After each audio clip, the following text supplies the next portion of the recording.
Ya, baik, karena sudah 2 menit, jadi kuliah untuk dermatologi ini kita mulai ya. Eh, Topik yang kita bahas ini sekarang adalah tentang anatomi dan fungsi kulit. Jadi sebetulnya ini kan sudah diberikan di mata kuliah yang lain. Jadi saya sifatnya hanya merefresh saja ingatan dari mahasiswa. Saya izin share materi.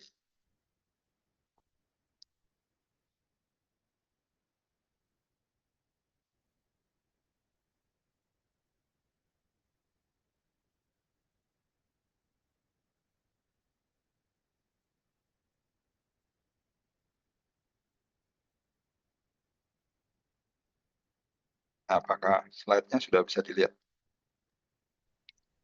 Sudah, dokter.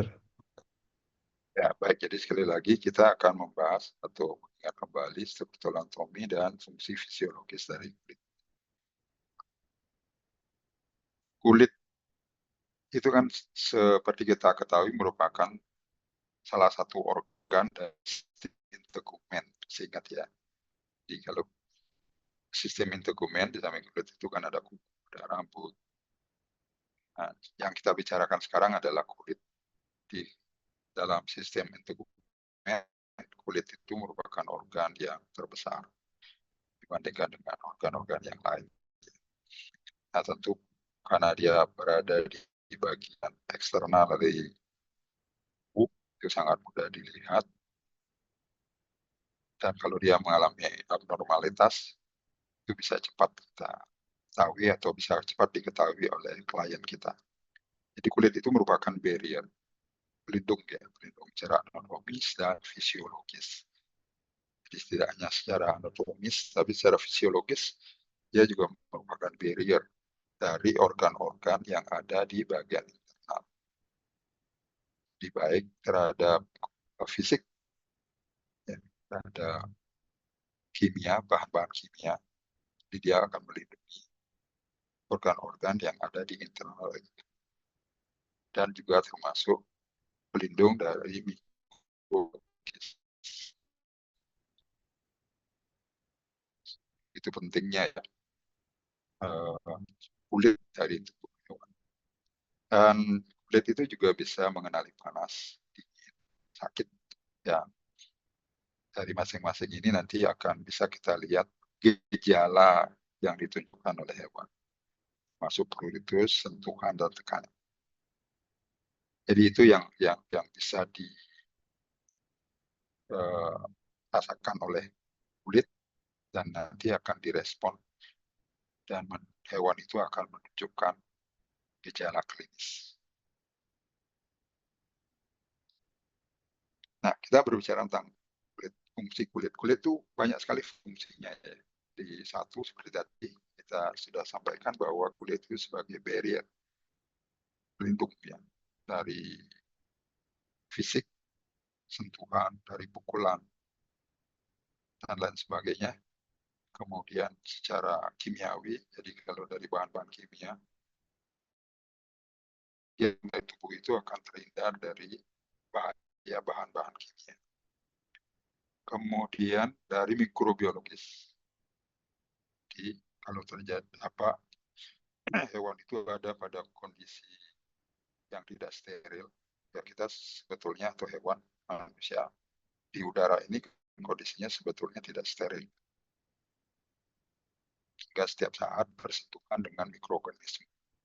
Nah, itu yang melindungi bagian internal dari tubuh adalah kulit. Nah, kulit juga fungsinya melindungi dari kondisi lingkungan, dingin segala macam. Ya, tubuh di dalam tubuh itu, suhu di dalam tubuh itu relatif konstan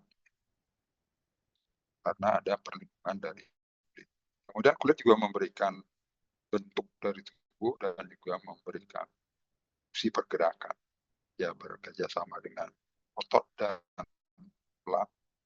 Kulit itu juga berfungsi dalam hal pergerakan. Itu yang dimaksud ya. Yang dimaksud dengan pergerakan, fungsi pergerakan dan bentuk.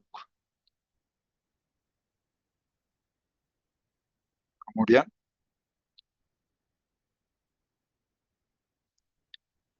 kulit kulit juga berfungsi sebagai aneksa. Jadi maksudnya di sini adalah kulit itu menghasilkan struktur-struktur yang berkeratin di rambut, cakar, dan lapisan epidermis. Itu yang dimaksud dengan produksi aneksa. Kemudian pengaturan suhu tubuh, termoregulator. Nah, ini yang akan kita bahas pada kuliah yang kedua. Kita akan bahas pada termoregulator. Jadi peran kulit di dalam pengaturan suhu. Kemudian kulit juga berfungsi sebagai penyimpanan. Apa yang disimpan di kulit? Apa yang disimpan oleh organ kulit ini?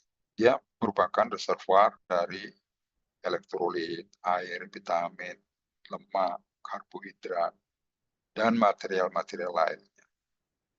Ya, itu yang bisa disimpan atau dalam hal ini fungsi kulit dalam hal penyimpanan. Kemudian kulit juga menjadi indikator dari kondisi kesehatan hewan. Ya, satu contoh yang paling nyata misalnya, kalau hewan mengalami infeksi, nah itu indikatornya bisa kita lihat di kulit. Nah, kalau radang, nah, akibat daripada infeksi, tubuh meradang, ada 5 tanda klinis radang. Nah, itu tanda-tanda klinis itu bisa kita amati di kulit. Kulit itu jadi merah, kulit itu menjadi hangat. Nah, seperti itu. Jadi dia bisa menjadi indikator kesehatan dari tubuh secara umum. Misalnya pada kondisi hewan yang mengalami alergi. Nah, itu juga indikasinya, indikator atau indikasinya itu bisa kita amati di kulit. Itu yang dimaksud. Nah, kemudian kulit juga sebagai imunoregulasi. Nah, ini saya tidak bahas karena nanti akan dibahas oleh Prof. Akan dibahas bersama dengan Prof. Soeharto. Kemudian pigmentasi. Jadi proses ini terjadi di dalam kulit ya, di pembentukan akibat dari vaskularisasi, keratinisasi, sehingga membantu menentukan warna rambut, warna kulit. Nah, itu terjadi di kulit juga. Ini sebagai fungsi pigmentasi. Nah, kemudian kulit ini juga berperan sebagai antimikrobial. Nah, ini ceritanya begini. Di kulit itu sebetulnya kan tidak steril ya. Kulit hewan, kulit manusia sebetulnya tidak steril. Jadi kalau ada mikroba, bakteri yang mau menginfeksi, yang akan menginfeksi tubuh hewan, maka tentu dia harus bersentuhan dengan kulit. Nah, di kulit itu ada mikroba juga. Karena seperti yang saya sampaikan tadi, dia tidak steril. Nah, karena dia tidak steril, ada mikroba, maka apabila ada mikroba yang menginfeksi, dia harus berkontak dulu dengan mikroba yang normal ada di kulit. Jadi tidak gampang memang mikroba yang dari luar itu menginfeksi. Karena dia harus berkompetisi dengan mikroba normal yang ada di kulit. Nah, yang disebut sebagai kulit berfungsi sebagai antimikrobial. Nah, kemudian kulit juga memberikan persepsi sensoris. Jadi, dengan kulit kita bisa merasakan panas, bisa merasakan dingin, bisa merasakan sentuhan, dan lain sebagainya.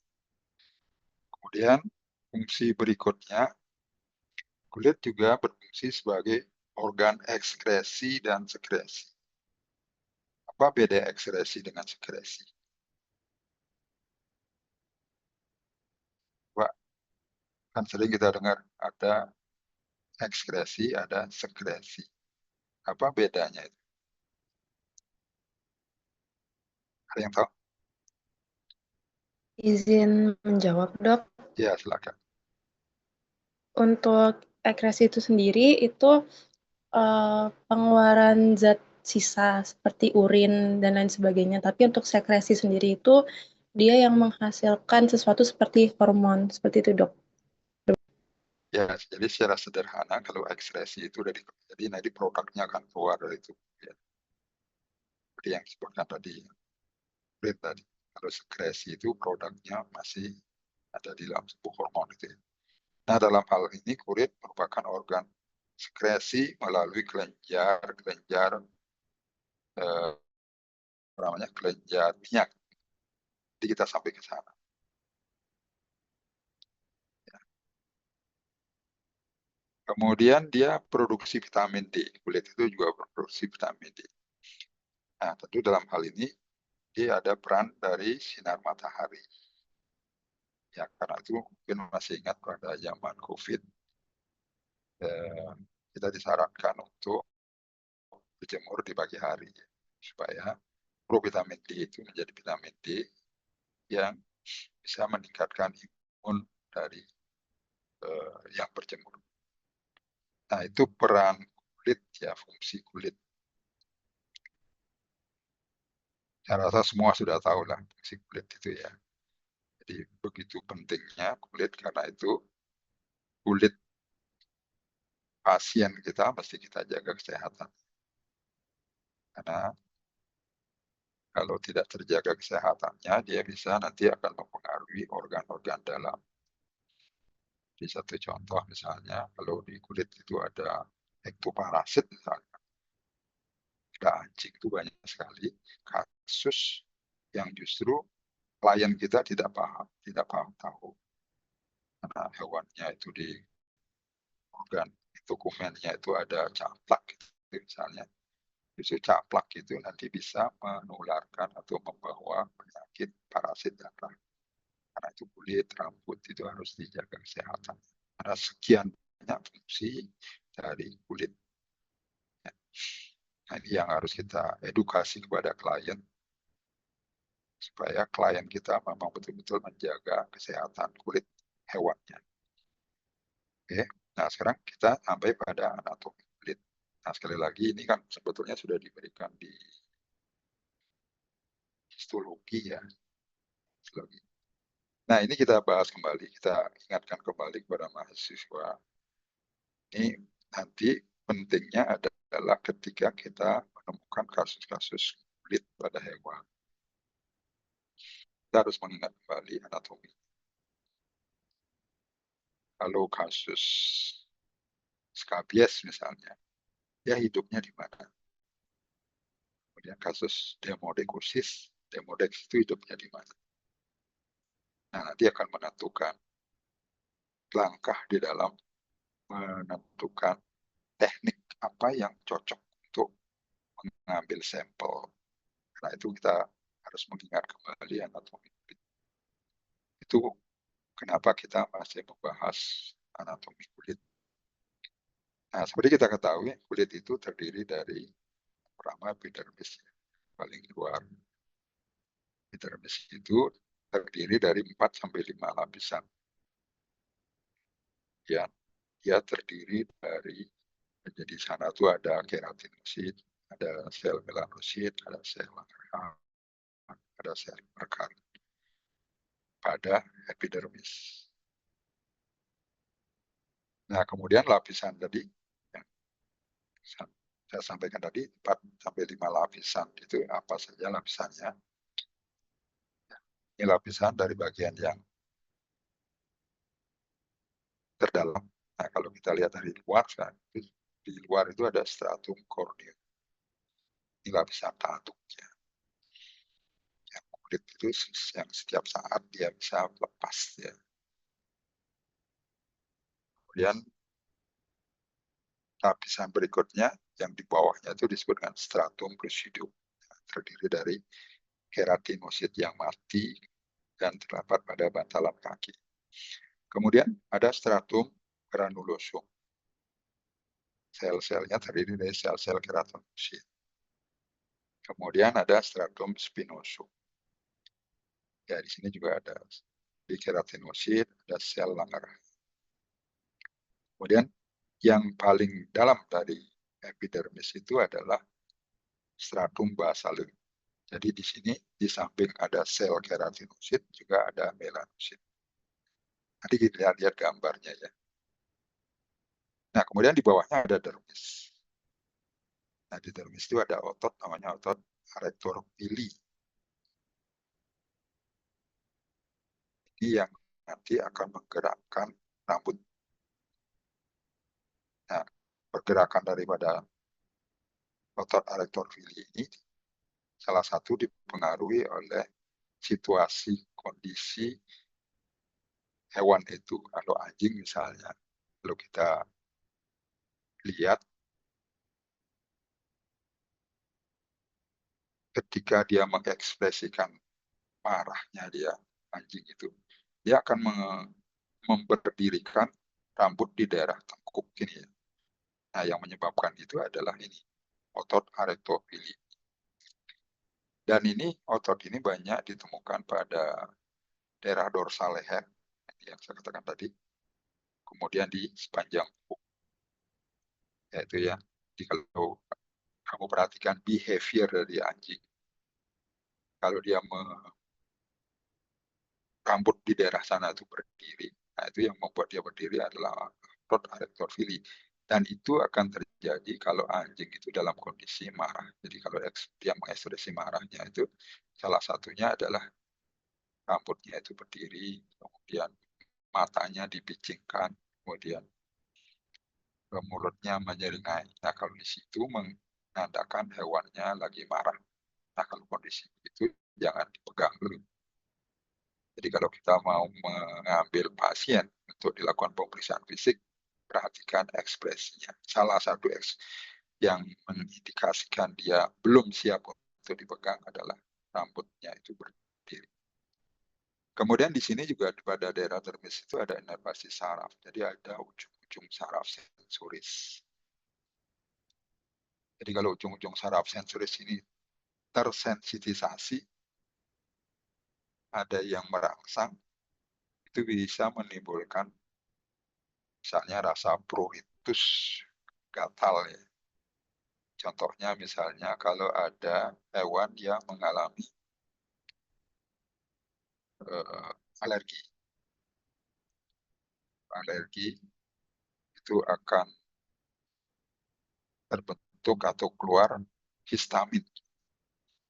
Dari reaksi alergi itu akan dihasilkan histamin karena sel-sel mas salah satunya itu tersensitisasi sehingga histamin keluar.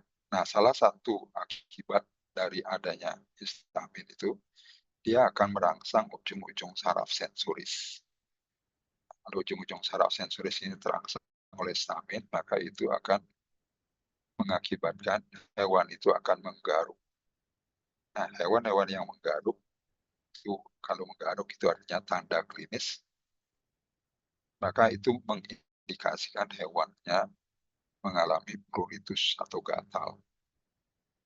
Kalau garuk itu masuk tanda klinis, kalau yang pruritus itu gatal, itu adalah simptom.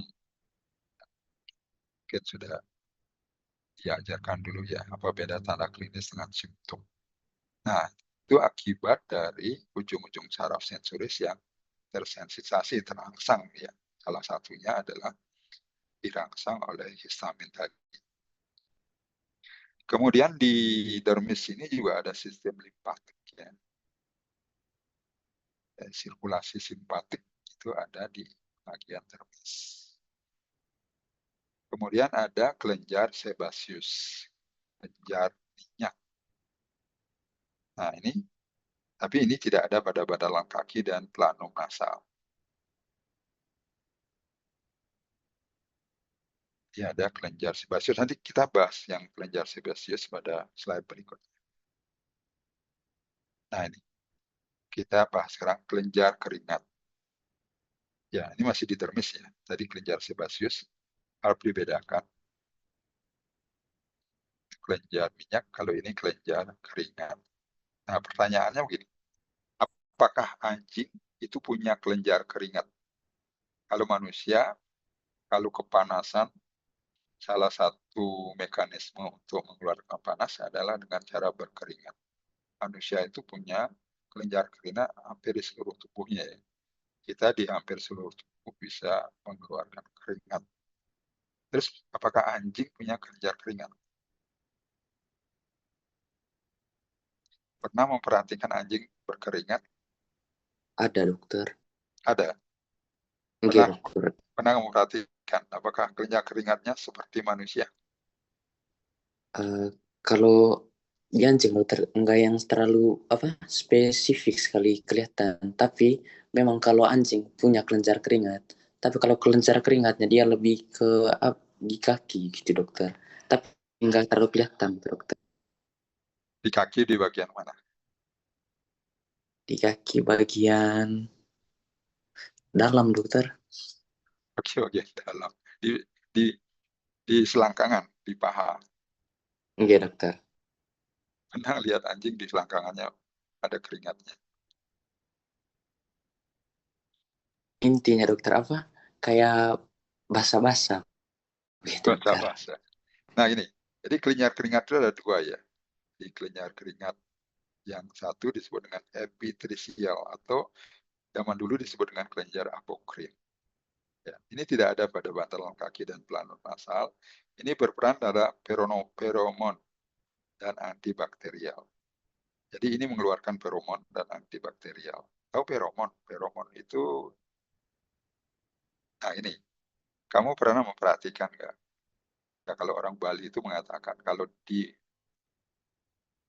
bulan Kesange, Sange itu bulan ke-9 ya, itu banyak sekali anjing-anjing yang masa berahi.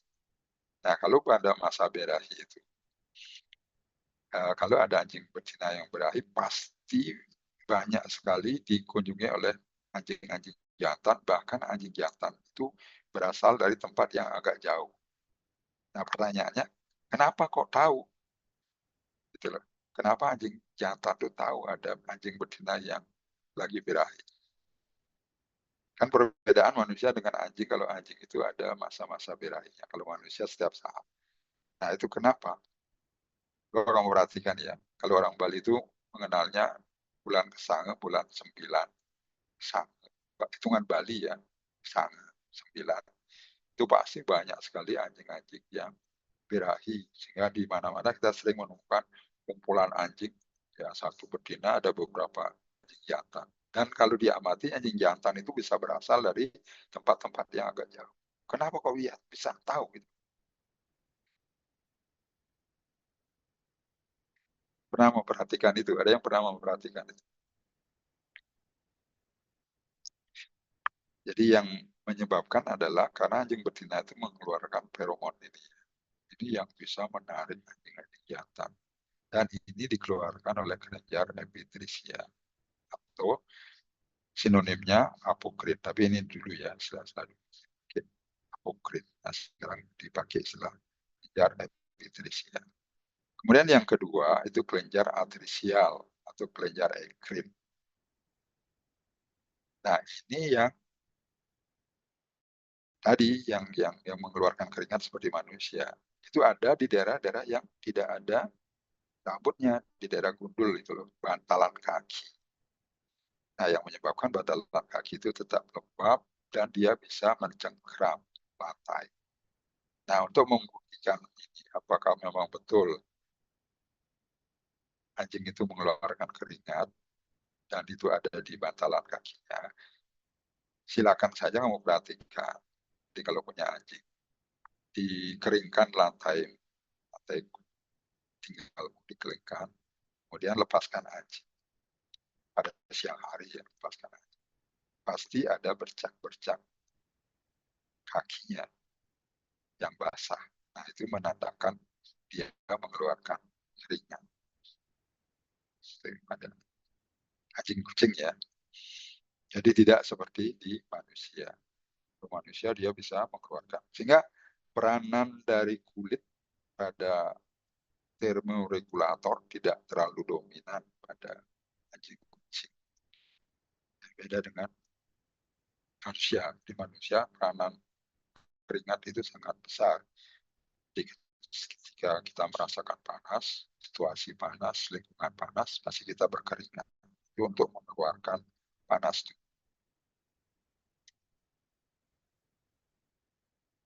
Kemudian Tadi masih di dermis ya. Di dermis itu ada masih rambut, kemudian ada pigmentasi ya. Nah, pigmen itu tersimpan di antara sel-sel rambut. Sehingga ada kulit yang hitam, ada yang putih. Dalam satu hewan itu ada beberapa tempat yang berbeda seringkali pigmentasinya, tergantung pigmentasi mana yang dominan. Nah, itu adanya di dermis. Nah, kemudian pada bagian hipodermis, subkutis, tempat di mana juga salah satu tempat untuk bisa melepaskan obat-obatan ya, vaksin di daerah subdermis ini, sukutan ini yang kita lakukan.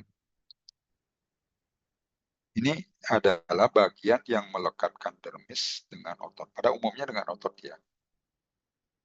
Tapi ada juga pada tempat tertentu hipodermis ini melekatkan dermis dengan tulang. Contohnya adalah di daerah, kalau kita di daerah tulang kering ya, di daerah tulang kering kaki ini kan tidak ada otot di bawah dermis itu, ya langsung dengan tulang. Sementara di tempat-tempat lain dia melekatkan dermis dengan otot. Nah, ini bagian ini terdiri dari jaringan adiposa dan serat kolagen. Di sini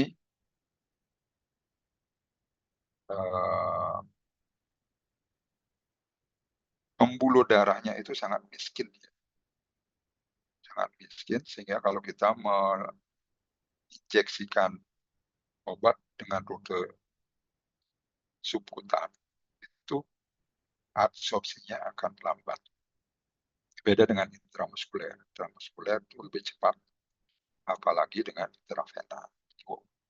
Itu akan lebih cepat lagi. Jadi kalau obat-obat yang diinginkan absorpsinya lambat, itu akan diinjeksikan secara subkutan. Nah, di sana absorpsinya akan lambat. Nah, obat itu nanti kadarnya di serum itu akan menjadi lebih lama. Tapi tentu efeknya juga akan lebih lambat.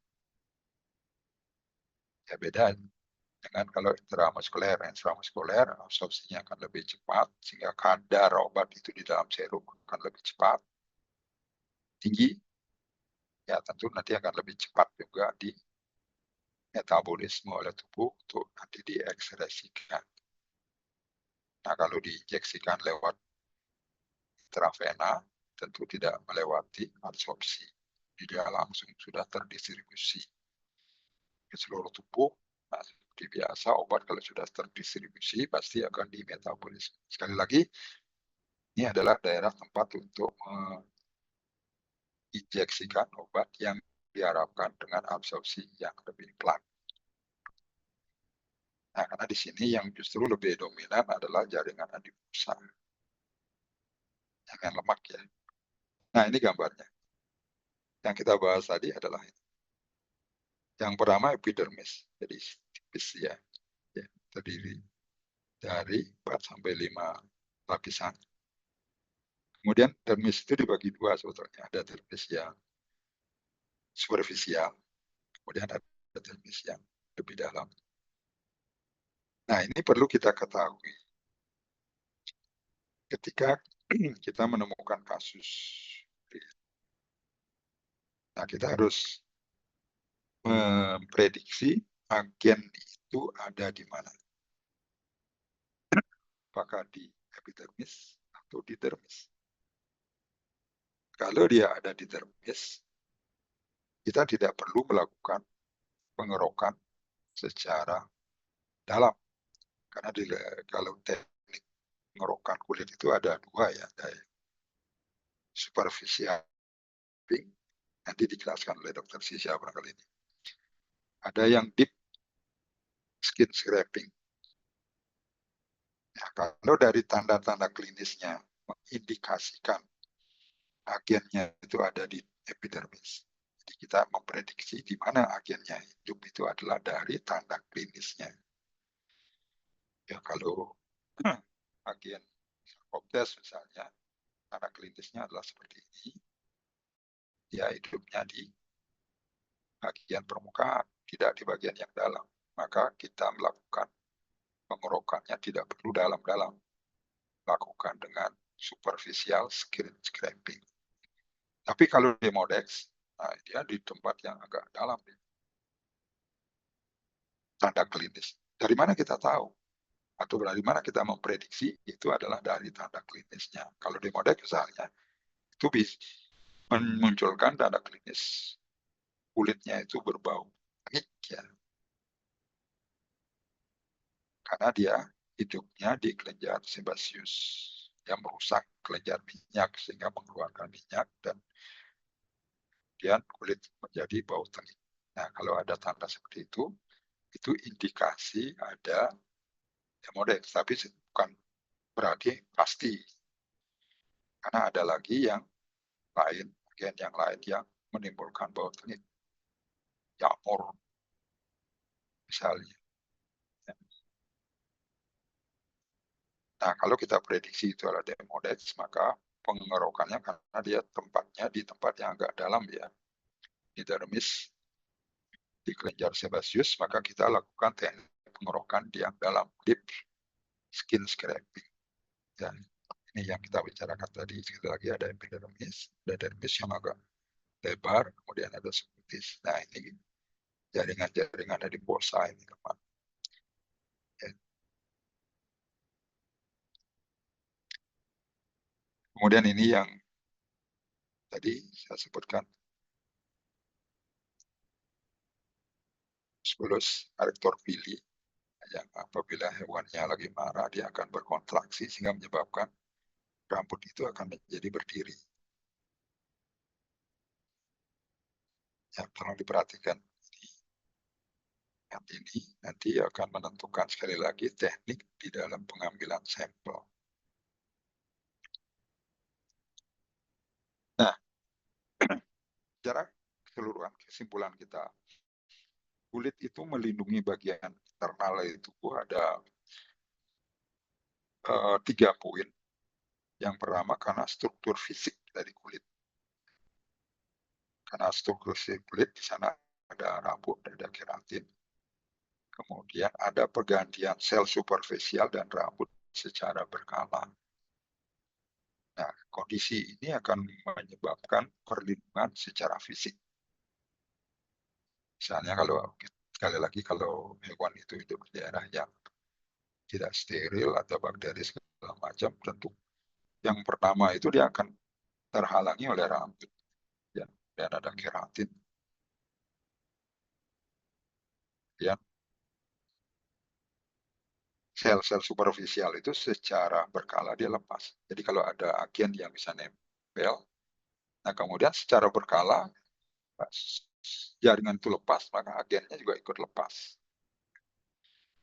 Jadi mekanisme perlindungannya seperti itu. Itu secara fisik. Kemudian perlindungan bisa juga secara sekretori. Apa yang disekretorikan? Nah, ini ada sebum, ada keringat. Ya, tapi keringatnya terbatas ya pada hewan. Nah, sebum dan keringat ini memiliki sifat sebagai antibakteri dan anti jamur. Ya, karena pH yang tidak cocok buat bakteri dan jamur. Maka itu bisa bersifat sebagai antibakteri dan anti jamur. Nah, itu diproduksi oleh kulit, sebum dan keringat. Kemudian mekanisme yang lain dalam hal perlindungan itu juga adalah karena di sana di kulit itu ada flora bakteri yang normal. Nah, ini saya jelaskan sekali lagi. Justru kalau menurut saya kulit itu tidak bagus juga kalau steril. Nah, di sini kan kelihatan kulit itu memberikan perlindungan karena dia ada flora normal, ada bakteri normal di sana. Nah, kalau steril, justru dia tidak memberikan perlindungan secara bakterial. Nah, sekali lagi, dalam proses mekanisme infeksi, kalau ada agen mau menginfeksi hewannya, akan menginfeksi hewannya, dia harus nempel dulu di kulit. Kita bisa bayangkan bagaimana agen itu bisa masuk lewat kulit kalau dia tidak nempel dulu. Nah, untuk bisa nempel di kulit, nah dia harus berkompetensi dengan bakteri yang secara normal sudah ada di kulit. Di kulit itu ada bakteri yang normal, flora normal. Kemudian kalau ada bakteri yang patogen, nah dia harus berkompetensi dulu untuk bisa nempel di kulit. Nah, siapa yang menang, itulah yang akan nempel di kulit. Nah, kalau yang flora normalnya masih bagus, maka tentu yang penginfeksi itu tidak mudah menempel di kulit. Karena itu penting untuk memelihara flora normal. Tapi kalau flora normalnya tidak terjaga dengan baik, maka bakteri yang patogen itu dengan mudah menempel di kulit. Kemudian dia kalau ada jalan masuknya, poti entry-nya, maka kemudian baru dia masuk ke kulit. Nah, itu pentingnya flora normal sebagai perlindungan. Nah, ini poinnya ya, kalau kita mengharapkan perlindungan yang optimal dari kulit, bakterinya itu mesti kita pelihara dengan baik. Jadi jangan membuat kondisi kulit itu terganggu atau mengganggu flora normal itu. Jadi dari apa yang saya sampaikan tadi, maka sesungguhnya tidak baik kalau kulit itu dalam kondisi steril. Saya rasa kalau tidak salah itu sudah terakhir ya. Nah, udah, terima kasih. Jadi itu materi yang dibebankan kepada saya untuk disampaikan kepada mahasiswa.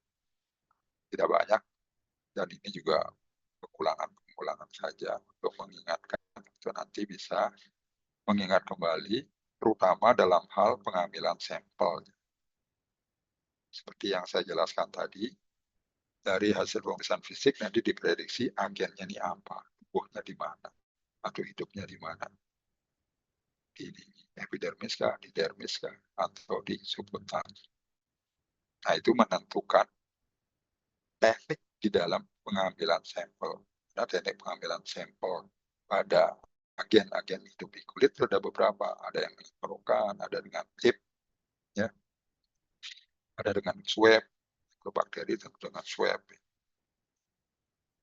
Nah, yang menentukan sekali lagi adalah lokasi di mana agen itu ada. Tapi sekali lagi, lokasi agen itu adanya itu adalah diprediksi dulu dari hasil pemeriksaan fisik. Jadi tidak bisa kita meninggalkan pemeriksaan fisik. Dia harus tetap berpatokan dari hasil pemeriksaan fisik. Dari hasil pemeriksaan fisik diprediksi ini agennya apa? Scabies, Demodex, itu jamur Malassezia atau apa gitu. Dari pemeriksaan fisik itu bisa diprediksi. Nah, untuk mengkonfirmasi, untuk meyakinkan, lakukan pemeriksaan lanjutan. Nah, itu yang bisa saya sampaikan sebagai pengantar. Sebelum saya akhiri, barangkali masih ada pertanyaan. Silakan kalau ada.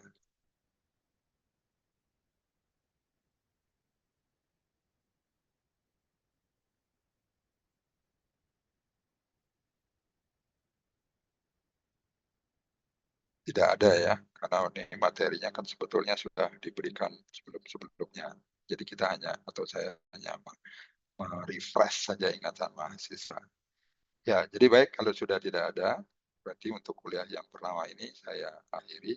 Nanti kita sampai pada kuliah yang berikutnya tentang termoregulasi. Itu juga sedikit sekali juga. Ya, sebentar saja, mungkin tidak sampai 1 jam. Tolong dicarikan waktu lagi untuk pertemuan yang kedua. Terima kasih, selamat siang menjelang sore. Sampai ketemu lagi nanti pada pertemuan yang kedua. Dan untuk Kordi, saya minta tolong untuk nanti diambil daftar hadirnya, ya, ditandatangani oleh mereka yang hadir. Kalau yang sekarang itu kelihatan yang hadir itu adalah 26 orang ya.